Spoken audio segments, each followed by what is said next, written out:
Bom, pessoal, boa tarde, tudo bom? Para quem não me conhece, eu sou o Pedro. Eu fui monitor de cálculo 2 semestre passado, então o Grêmio me convidou para dar esse Fuja, para o que seria a P2, entre aspas, de cálculo 2 em tempos normais. Então eu vim trazer um pouquinho do conteúdo para vocês e passar meio que um resumão de tudo, belezinha? Junto com alguns exercícios. Então, bom, nós vamos falar de derivadas parciais, de diferenciabilidade, de plano tangente e reta normal, de derivadas de segunda ordem, regra da cadeia, derivada direcional e vetor gradiente para finalizar. Tranquilo? Bom, vamos começar então falando sobre as derivadas parciais, certo? E vamos começar a discussão falando sobre as derivadas parciais em um ponto específico x0 y0, belezinha? Então vamos imaginar, lembrando que tudo isso ocorre no nosso mundo 3D de três variáveis, né? Do plano r ao cubo. Então a gente desenha o plano r ao cubo, o plano cartesiano, com os três eixos x, y, z. Lembrem sempre de se desenhar nessa ordem, certo? Que é para seguir a regra da mão direita, né? Então, do x para o y tem que estar o z, certo? Vocês podem aplicar a regra da mão direita aqui, para não errar essa questão. Mas bom, então vamos desenhar o plano e desenhar uma superfície 3D, né? Que é representada pela função f de xy, ok? Então vamos pegar o ponto específico, x0, y0. Vamos ligar o x0, y0 juntos e aí nós pegamos o ponto específico x0, y0, certo? Bom, aí nós queremos pegar a projeção desse ponto na função, ou seja, o f de x0, y0, belezinha? Beleza, agora a gente chega na definição de o que é uma derivada parcial, certo? Então nós temos duas possibilidades. Nós ou fixamos x ou fixamos y, certo? Então no caso que estamos aqui, o que a gente faz? A gente pega o ponto x0, y0, projeta na função, ok? E nesse caso nós fixamos o y em y0, concordam? É como se a gente passasse um plano sobre essa função, certo? Um plano paralelo ao eixo x, cortasse a função com esse plano e obtesse uma curvinha de intersecção, certo? Que é uma curva 2D. Então, esse é o caso em que a gente fixa o y, certo? E nós conseguimos variar o x, tanto para lá quanto para cá, certo? Então, nós obtemos uma curva 2D, beleza? E essa curva 2D nós podemos aplicar as propriedades de cálculo 1. Por exemplo, derivada, tem a reta tangente, etc. Então, uma questão mais geométrica mesmo. Lembra em cálculo 1 que a derivada no ponto específico é igual ao ângulo da reta tangente? Lembra o ângulo de inclinação da reta tangente? Lembram disso? Então, o mesmo vale para cálculo 2. Então, a derivada parcial de f em x, no ponto específico x0, y0, é esse ângulo de inclinação. Ó. Vai ter uma reta tangente nesse ponto, essa curva 2D gerada, com o y fixo. Essa reta tangente tem um ângulo de inclinação, e esse ângulo de inclinação, como nós variamos o x e fixamos o y, vai ser derivada em x, ou seja, o x varia, e então essa derivada é a tangente desse ângulo, certo? Tangente de alfa. Bom, essa é a visão mais geométrica, mas analiticamente, então, como funciona? Então, ó, derivar em x... são duas notações aqui, né? Tanto você pode colocar um f com x, quanto colocar del f, del x, que a gente chama. O derivar em x é fixar y no nosso y0 e variar x, ok? Que é o que a gente fez aqui. A gente fixou o y e andou o x para um lado e para o outro, certo? Então percorre essa curvinha 2D criada. Ou também podemos derivar em y, que aí é a mesma notação, f de y ou del f, del y. E aí nós vamos fixar o x, é como se a gente passasse um plano agora paralelo ao eixo y, certo? E variássemos o y nesse caso. Então, a incógnita, né, o parâmetro que a gente está derivando é o que varia, é o que a gente vai variar. Bom, agora fazer isso analiticamente na mão, né? Lembra de cálculo 1 que a função de derivada de f no ponto x0 em relação a x é o limite do h tendendo a zero para f de x0 mais h menos f de x0 sobre h, certo? Isso vocês viram lá em cálculo 1. E aí, para cálculo 2 é a mesma coisa, a gente só amplia isso para mais variáveis, certo?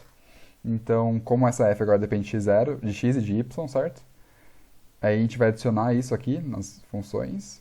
E a gente vai adicionar o hzinho só na função, na variável que a gente está derivando. Então, deriva em x, a gente adiciona mais hzinho no x. Deriva em y, a gente adiciona mais hzinho no y, correto? Beleza. E temos uma outra dimensão, que é, em vez de derivar num ponto específico, nós queremos uma expressão geral da derivada, certo? Que serve para qualquer ponto da função. Não qualquer, mas para a maioria é um valor mais geral. Nós chamamos isso de expressão genérica no espaço da derivada, certo? que é quando não temos um x, y, 0, temos x e y genéricos, e funciona do seguinte esquema. Coloquei aqui, por exemplo, essa função, certo? f de xy é igual a x quadrado y. Derivar em x é aquela questão de fixar y, certo? E variar x. Então, fixar y, a gente considera y como uma constante, certo?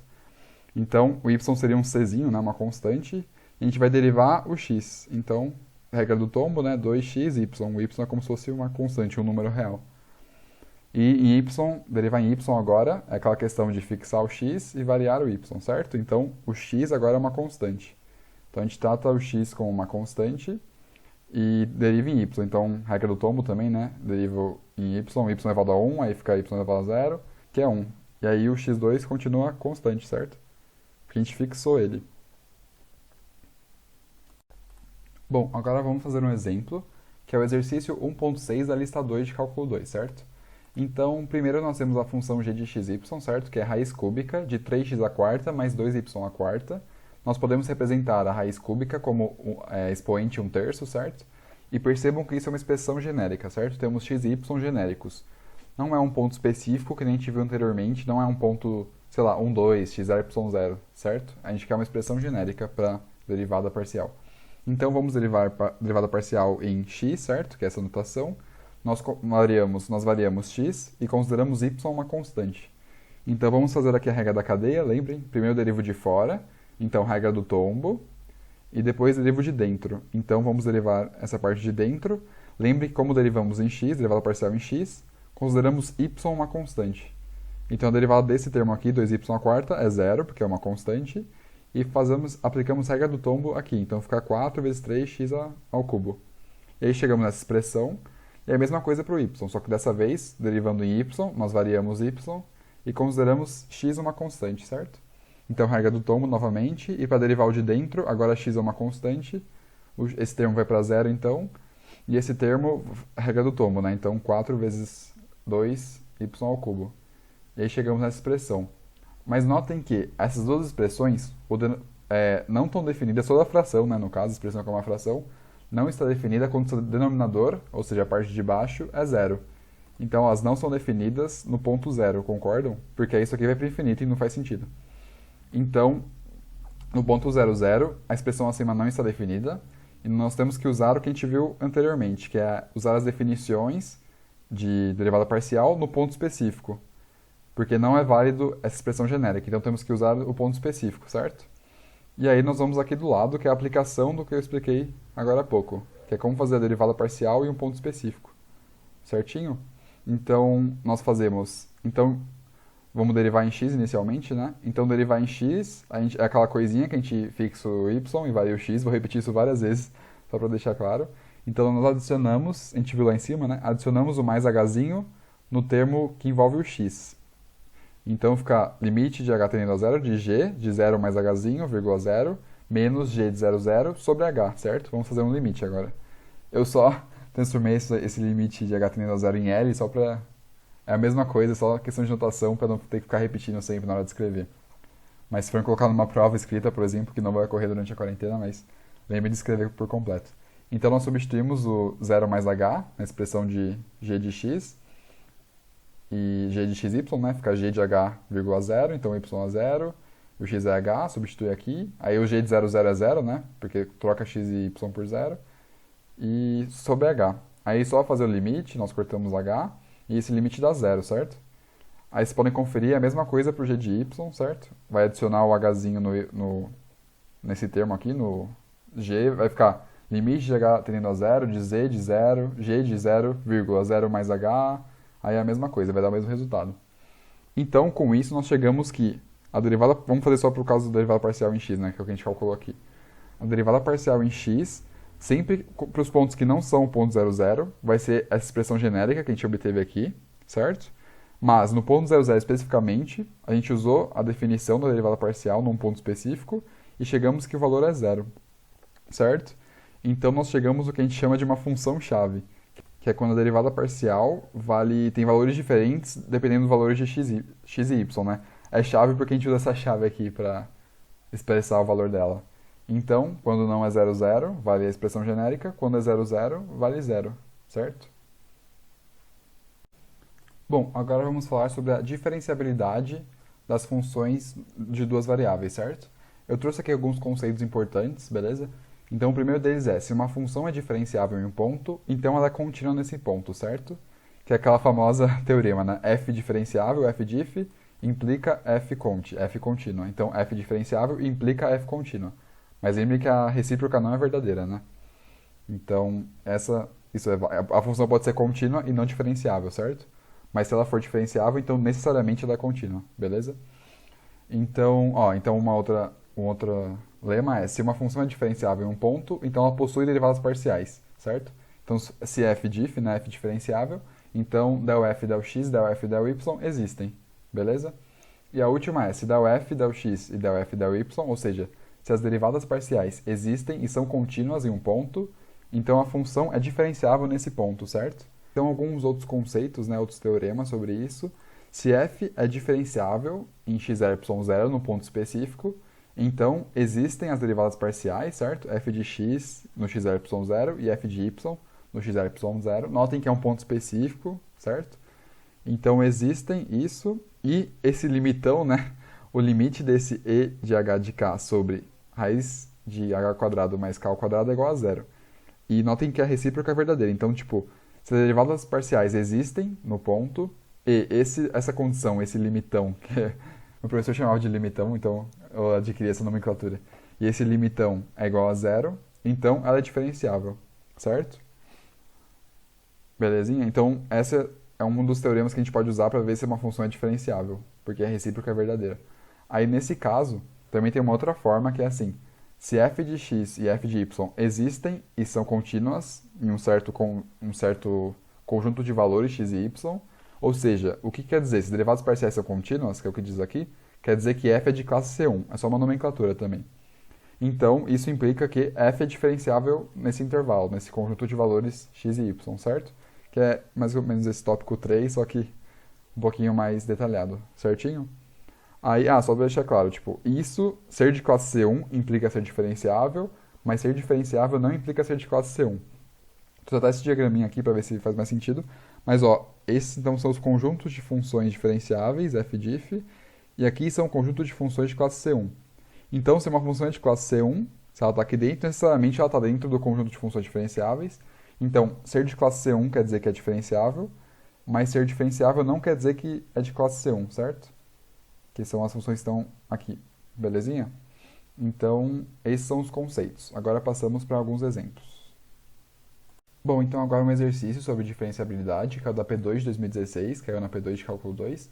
Então temos essa função, f de xy, que ela vale xy ao quadrado sobre x ao quadrado mais 3y ao quadrado, se x e y não forem o ponto 0, 0, e ela vale 0 no ponto 0, 0, certo? Então, a primeira pergunta é, quais são as derivadas parciais dessa função, em x e em y, certo? Vamos usar, então, primeiro uma coisa para se lembrar de cálculo 1, que é a derivada do quociente, certo? Então, derivada de uma função, uma expressão y igual a u sobre v, a derivada, né, y' é u' vezes v menos u vezes v' sobre v quadrado. Então, derivada do primeiro vezes o segundo menos o primeiro vezes derivada do segundo sobre o segundo ao quadrado, certo? Então, tá. Primeiro, vamos achar a derivada em x. Então, a expressão genérica seria considerar y uma constante, porque nós estamos derivando em x, então y é uma constante. Então, fazemos a regra do quociente, considerando y uma constante. Então, fica a derivada do primeiro, que aí deriva em x, fica y ao quadrado, vezes o segundo, x ao quadrado mais 3y ao quadrado, menos o primeiro, xy ao quadrado, vezes a derivada do segundo. Que aí, como o y é uma constante, a derivada disso é zero, a derivada desse termo é 2x, sobre o segundo ao quadrado, né? E nós chegamos nessa expressão. E notem novamente que, no ponto específico 0, 0, o denominador vai para zero, então essa expressão não é válida para 0, 0. Então, no ponto 0, 0, temos, essa expressão é válida em tudo menos no ponto 0, 0. Então, no ponto 0, 0, temos que usar a definição específica, certo? A definição da derivada parcial em ponto específico. Que é aquela questão de somar um hzinho que eu expliquei logo menos. Então, a derivada parcial de f em x no ponto 0, 0 é limite de h tendendo a zero de f 0 mais h, vírgula 0, menos f em 0, 0, sobre h, certo? Aí nós aplicamos, então vai ficar f de h0, aí jogando nessa fórmula aqui, vai ficar 0 sobre h quadrado mais 0, certo? E f de 0,0 é 0, certo? Porque quando é 0,0, f de 0,0 é 0, certo? Então vai ficar 0 sobre h quadrado menos 0 sobre h. E isso a gente tira que é 0, certo? Então, ok. Então nós chegamos nessa expressão para a derivada parcial de x, que é uma função chave também, né? Então, para x e y diferente de 0, 0, vale essa expressão genérica que a gente obteve aqui. E no ponto específico 0, 0, vale 0, que foi o que a gente obteve aqui embaixo.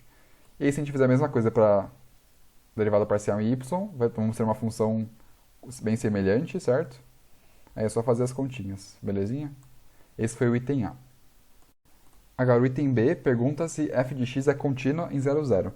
Lembrem de cálculo 1 que para uma função ser contínua, quer dizer que o limite de x tendendo a de f de x tem que ser igual a f de a, certo? A definição de se isso é válido, uma função é contínua, certo? Então, aí expandindo isso, né, para o mundo de duas variáveis, temos que se o limite de x e y tendendo para 0, 0, da derivada da função, da nossa função, que nesse caso é a derivada parcial, a derivada parcial em x e y tem que ser igual à derivada parcial em 0, 0, certo?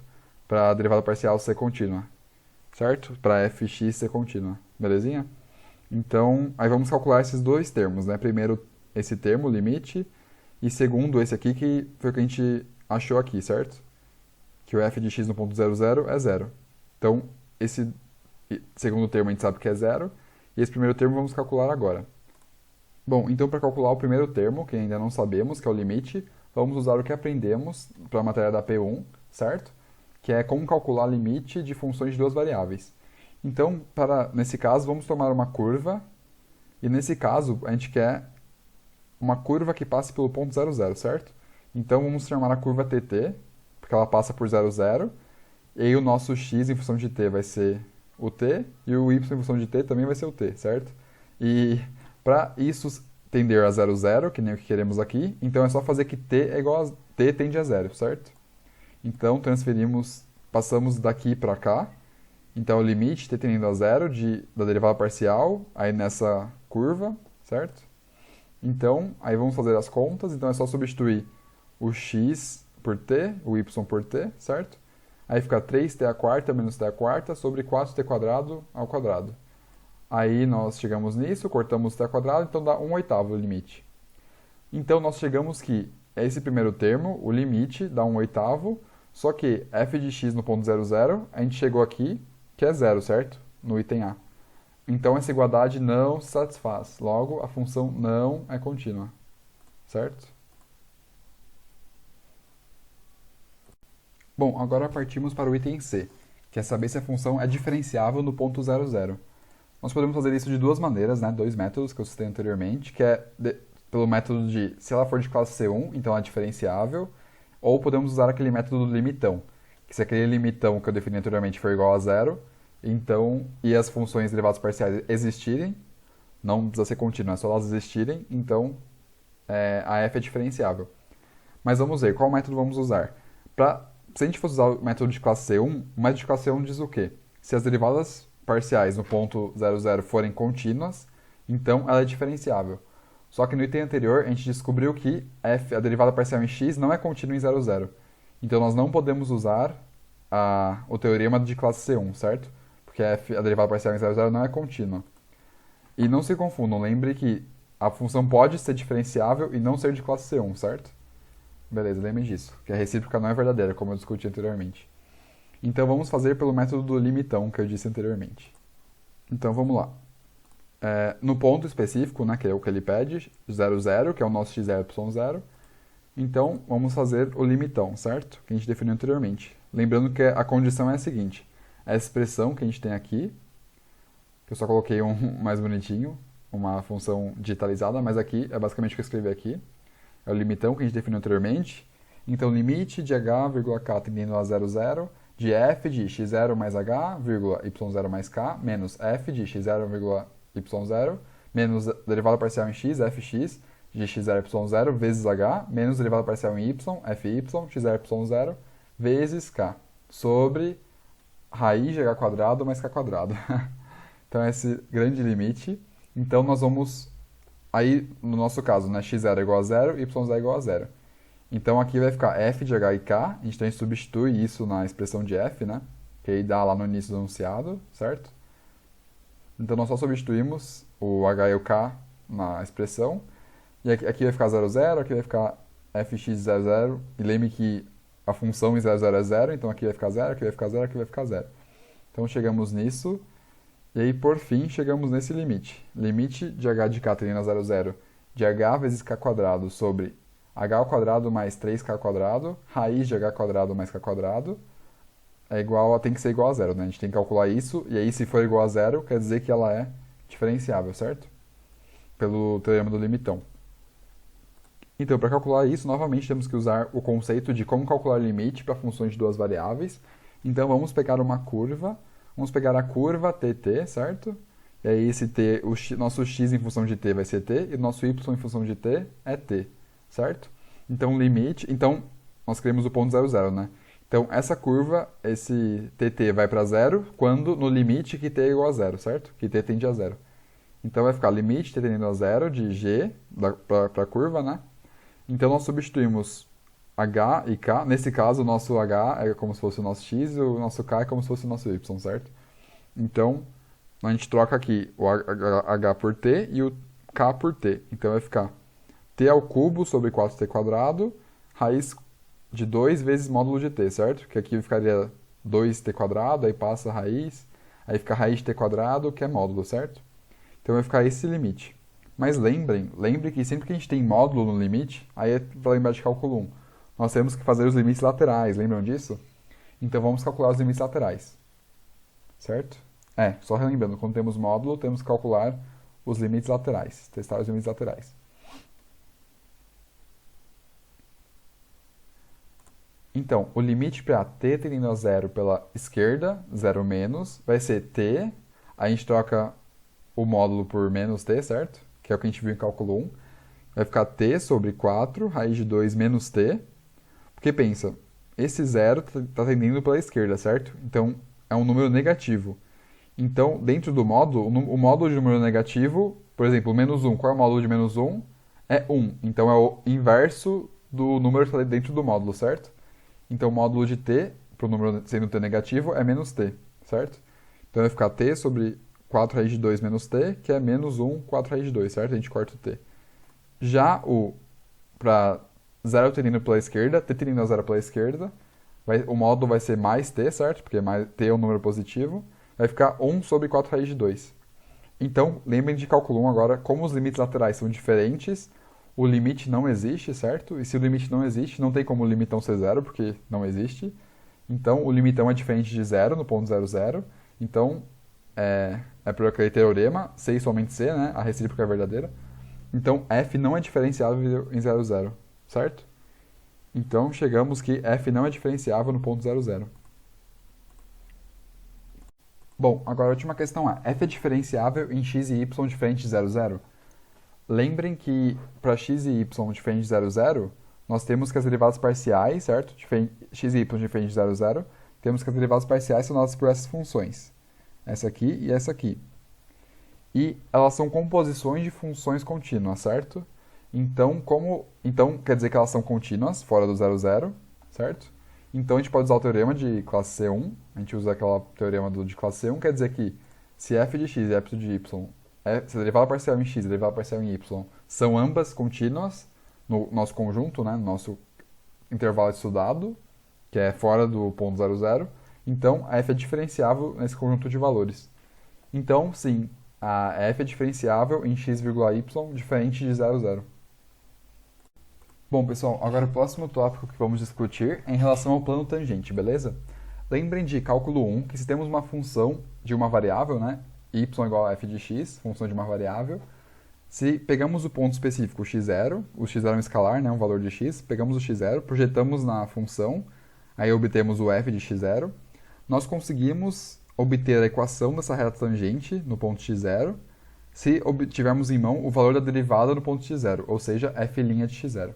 A equação da reta tangente, essa reta em preto, pode ser dada pela expressão y menos f de x0 é igual a f' de x0, x menos x0, aí isso é equivalente a y é igual a f de x0 mais f' de x0, x menos x0, certo? A derivada aqui no meio.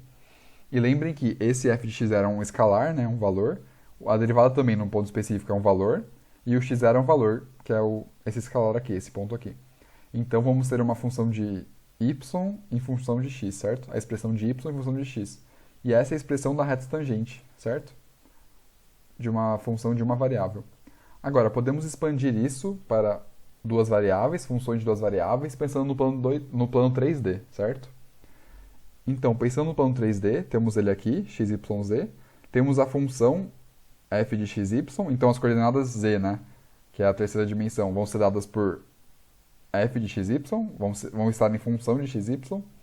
E, então, nossa função f de x, y é esse azul mais escuro aqui, certo?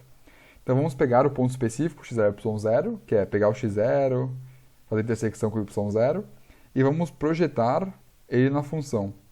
Ou seja, vamos obter o ponto f de x0, y0, certo?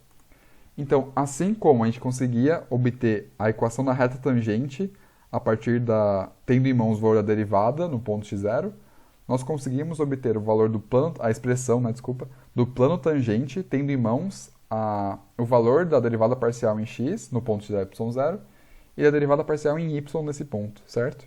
De acordo com essa equação aqui. Beleza? E aí lembrem de álgebra linear, que a equação de um plano, né, um plano que eu posso chamar de plano π, que é o plano tangente, é dada por ax mais by mais cz mais d é igual a zero, onde a, b, c e d são constantes, certo? Então, lembrem que f de x0, y0, del f del x de x0, y0, x0, del f del y de x0, y0 e y de 0 são todos constantes, certo? São valores escalares constantes reais que determinamos, certo? Isso aqui é um valor, isso aqui é outro valor. Então, o f, nesse ponto, vai ser outro valor escalar também, a derivada também vai ter um valor escalar, certo? Então, conseguimos partir disso e chegar nisso, certo? Nessa expressão genérica do plano. Bom, então lembrando de algelinha agora, né? Se temos um plano dado pela essa equação ax mais by mais cz mais d igual a zero, temos que o vetor normal, ou seja, o vetor que é perpendicular ao plano tangente à superfície, certo?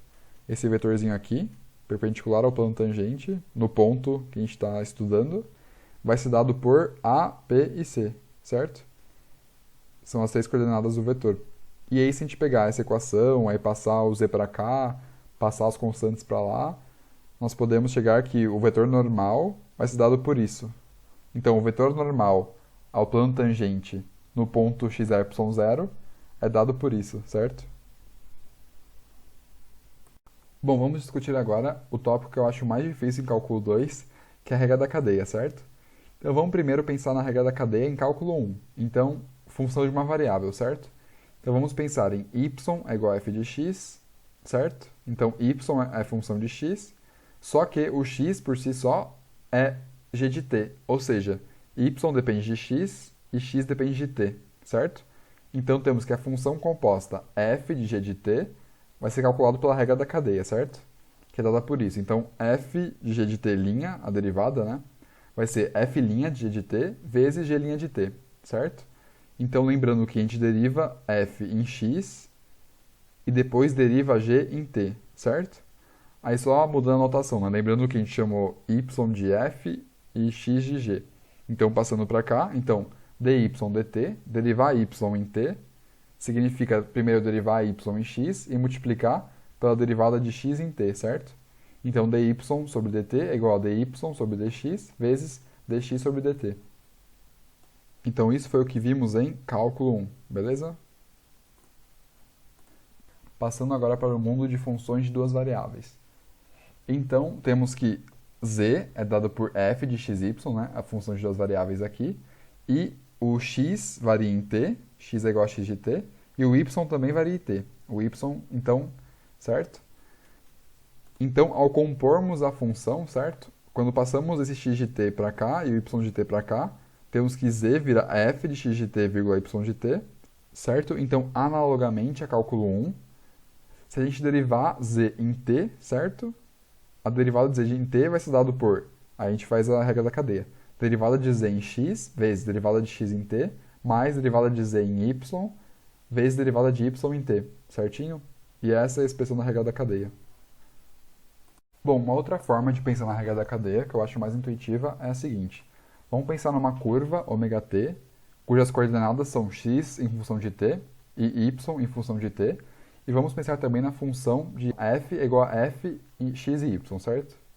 Então vamos aplicar a função f na curva ômega-t, ok?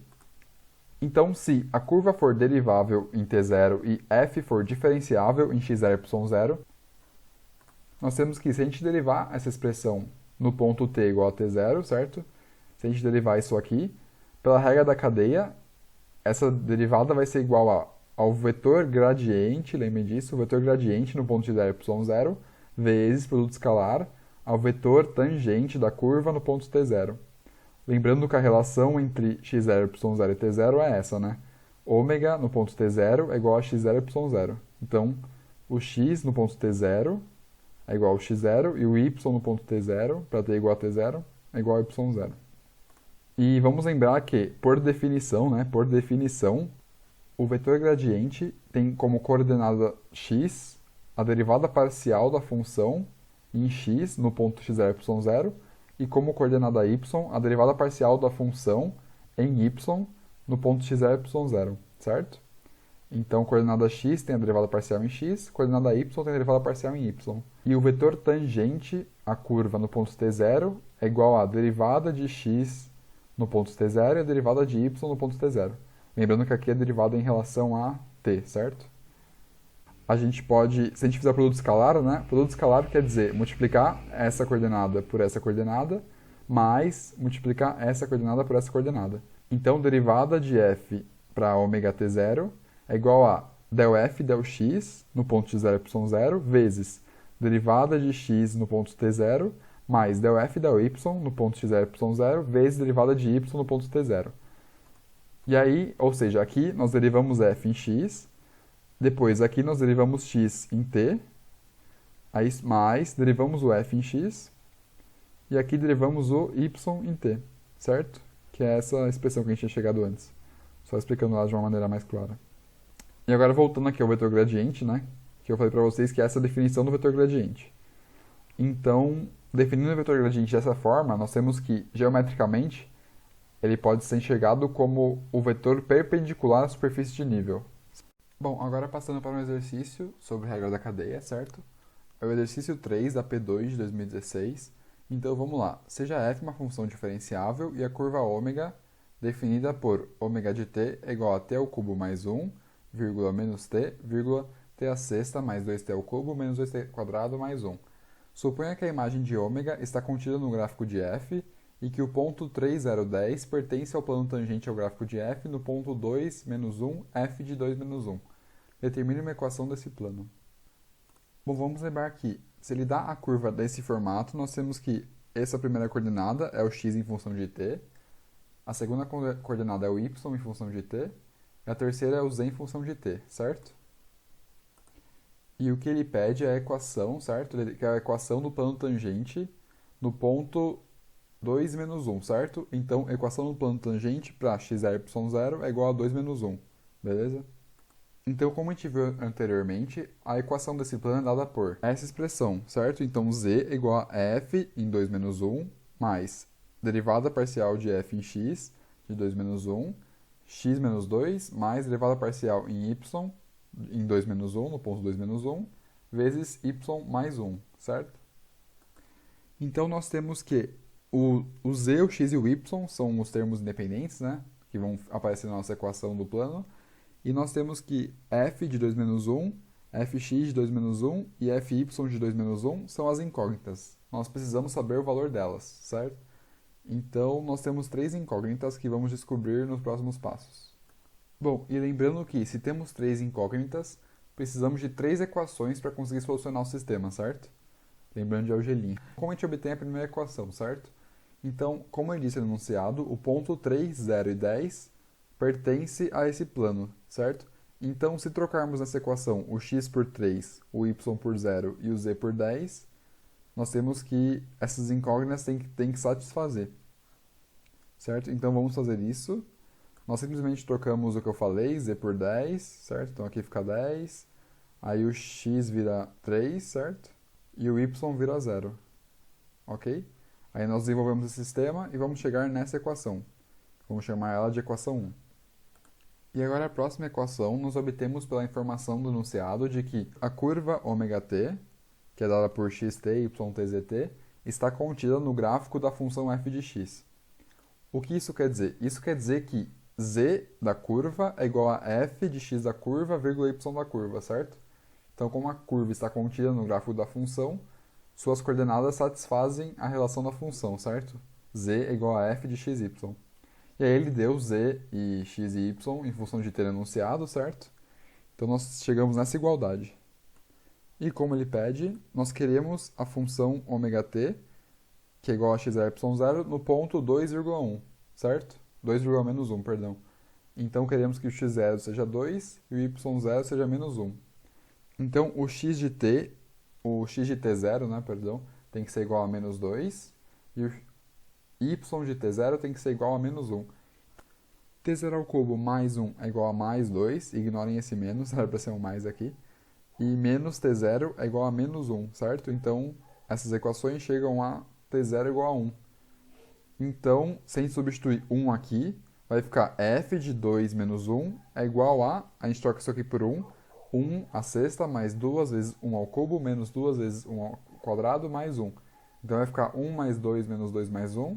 Aí corto 2, vai ficar 1 mais 1, que é igual a 2.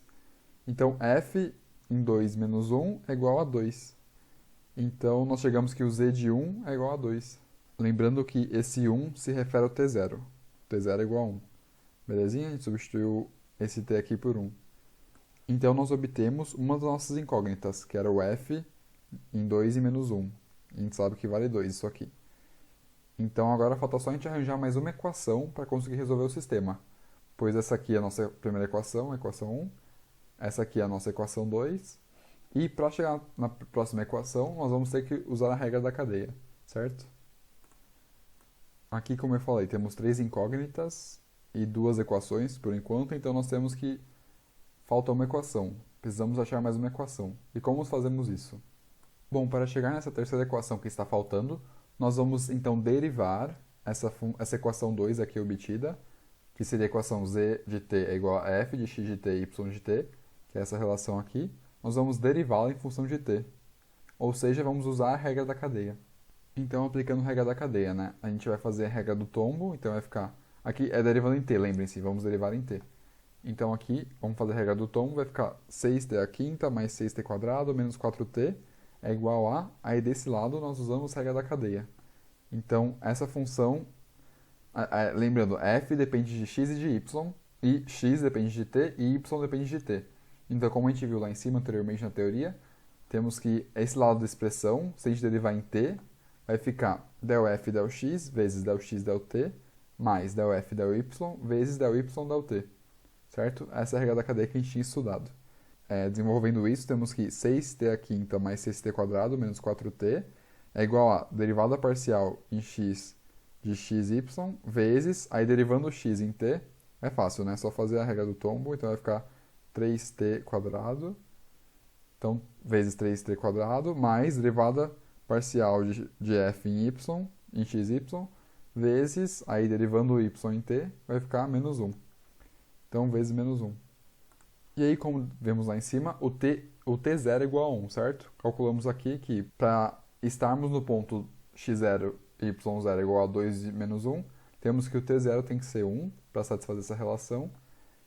Para t0 é igual a 1, vamos substituir esse t por 1, certo? Então vai ficar 6 mais 6 menos 4, que é 8. Então aqui a gente troca por 1, vai ficar 3. fx, então lembrando que quando t0 é igual a 1, x0 é igual a 2 e y0 é igual a menos 1. Então vai ficar 2 menos 1, aí menos fy de 2 menos 1 também. Essa é a nossa terceira equação que estava faltando. Então agora, juntando as equações 1 e 3 que encontramos, que são essas duas aqui, essa primeira a gente encontrou lá em cima e essa que a gente acabou de encontrar. Então, juntando as duas, nós fazemos o sistema de equações e chegamos nesses valores para derivada parcial de f em x no ponto 2 menos 1 vai ser igual a 4, e derivada parcial de f em y no ponto 2 e menos 1 é igual a 4 também, para satisfazer essas equações. Logo, o plano tangente é dado por 2 mais 4, x menos 2, mais 4, y mais 1. Beleza? Que é só substituir isso naquela fórmula do plano tangente. Agora nós vamos falar do próximo tópico, que são as derivadas de segunda ordem. Como podemos ver nesse diagraminha, nós temos primeiramente a função f de xy e podemos derivá-la tanto em x, obtendo ΔF Δx, a derivada parcial em x, quanto em y, obtendo a derivada parcial em y. Aí a própria derivada parcial em x nós podemos derivá-la em x ou em y. Se derivarmos em x, vamos obter Δx de ΔF Δx. E aí, por questões de notação, nós representamos essa derivação dupla em x como del ao quadrado de f sobre del de x ao quadrado, só uma questão de notação. E se derivarmos ela em y, vamos fazer del y de ΔF Δx, que por questão de notação vai ser del ao quadrado de f del y del x. E aí a mesma coisa vale para a derivação em x ou em y da derivada parcial em y. Mas temos que ir para a derivada mista, que é quando a gente deriva primeiro em x e segundo em y, ou vice-versa. Se o del y estiver antes do del x, quer dizer que derivamos primeiro em x, depois em y. Agora, se o del x estiver antes do del y, no denominador, quer dizer que derivamos primeiro em y e depois em x.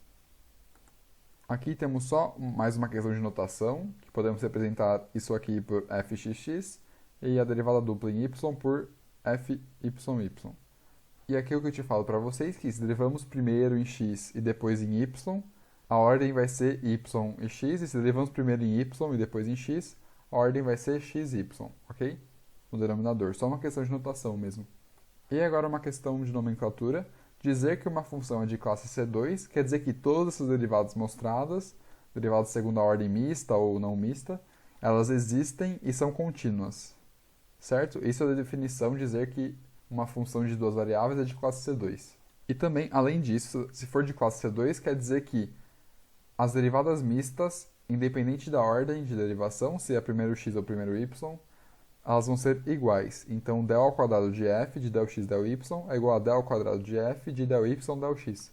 Aqui cortou, mas aqui seria del y del x.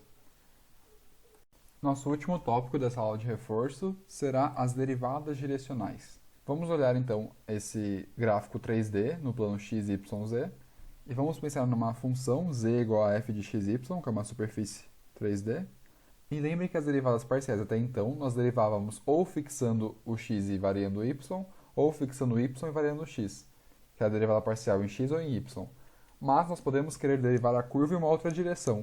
Então pense nesse vetor u, que é igual a AB, que é um vetor no plano xy, e ele está apontando para essa direção, que não é nem paralela ao eixo x nem ao eixo y.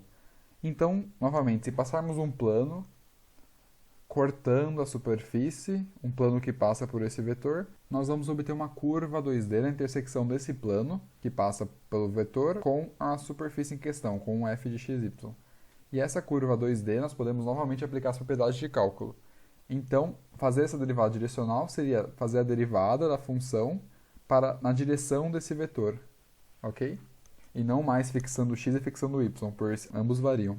Então, como eu disse antes, sendo u, esse vetorzinho que eu falei, um vetor unitário, um versor, né, também chamado, ou seja, o u é um vetor dividido por seu módulo, quer dizer que o vetor tem módulo unitário. Então, uma derivada direcional, del f, del u, a derivada de f na direção de u, no ponto x, y, 0, vai ser igual a limite de t tendendo a zero, de f de x0 mais at, vírgula, y0 mais bt, menos f em x0, y0. Tudo isso sobre t. Lembrando que esse a é a coordenada x do vetor e esse b é a coordenada y do vetor. E essa derivada direcional existe no caso que esse limite existe e é finito, certo? Então, se a função f for diferenciável, nós também podemos calcular, em vez de usar essa definição com limite, podemos calcular a derivada direcional em x0, y0 pelo produto escalar entre o gradiente da função no ponto x0, y0 vezes produto escalar com o versor u. E uma outra propriedade é a seguinte: considerando que esse u, esse vetor u, pode rodar, ou seja, ele pode apontar para qualquer direção no plano x0, y0, nós temos que a direção do vetor u, cuja derivada direcional é máxima, vai ser a direção do vetor gradiente.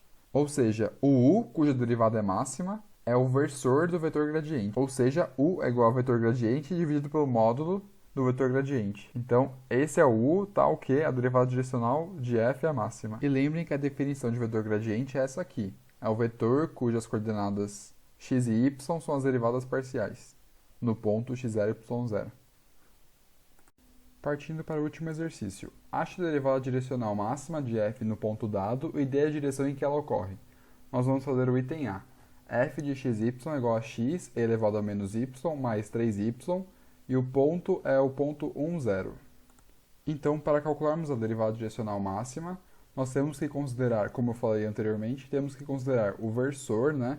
O versor que indica a direção que vamos derivar, como o versor do gradiente, ou seja, o gradiente dividido por seu módulo. Então, primeiro de tudo, temos que calcular o gradiente. Qual é o gradiente dessa função no ponto 1, 0? Então, lembrando que o gradiente tem em suas coordenadas a derivada parcial em x, vírgula, a derivada parcial em y. Então, a derivada parcial em x, nós consideramos y uma constante, derivamos em x, vai ficar e elevado a menos y. E para a derivada parcial em y, nós consideramos x uma constante e derivamos em y. Então, vai ficar x elevado a menos y vezes menos 1, porque vamos derivar em y, mais 3. Então, a derivada parcial em x no ponto 1, 0, nós trocamos x por 1 e y por 0, vai ficar e elevado a 0, que é igual a 1. E a derivada parcial em y no ponto 0 vai ficar 1 vezes e elevado a 0, vai ficar 1 menos 1 mais 3, que é igual a 2. Então, o vetor gradiente da função no ponto 1, 0 é igual a 1, 2. Logo, o u, cuja derivada direcional é máxima, vai ser o vetor gradiente dividido por seu módulo, então vai ser 1,2 dividido por raiz de 1 quadrado mais 2 ao quadrado, que é o módulo do vetor, vai ficar 1 dividido por raiz de 5, 2 dividido por raiz de 5. Logo, a derivada direcional, como vimos anteriormente, pode ser dada pelo produto escalar entre o vetor gradiente, que calculamos ali em cima como sendo 1, 2, pelo u, obtido lá em cima também. Então, vai ficar 1 vezes 1 dividido por raiz de 5, mais 2 vezes 2 dividido por raiz de 5. Vai ficar 5 dividido por raiz de 5. E aí, simplificando a equação, né, multiplicando em cima e embaixo por raiz de 5, vai ficar raiz de 5. Logo, a derivada direcional na direção 1, 2 é raiz de 5. Esse é o valor dela. Bom, pessoal, isso era tudo que eu tinha para falar para vocês. Espero poder ter ajudado. E qualquer coisa, aqui estão minhas informações de contato, meu e-mail. Espero que vocês tenham aproveitado. Uma boa sorte na prova. E abraços, se cuidem.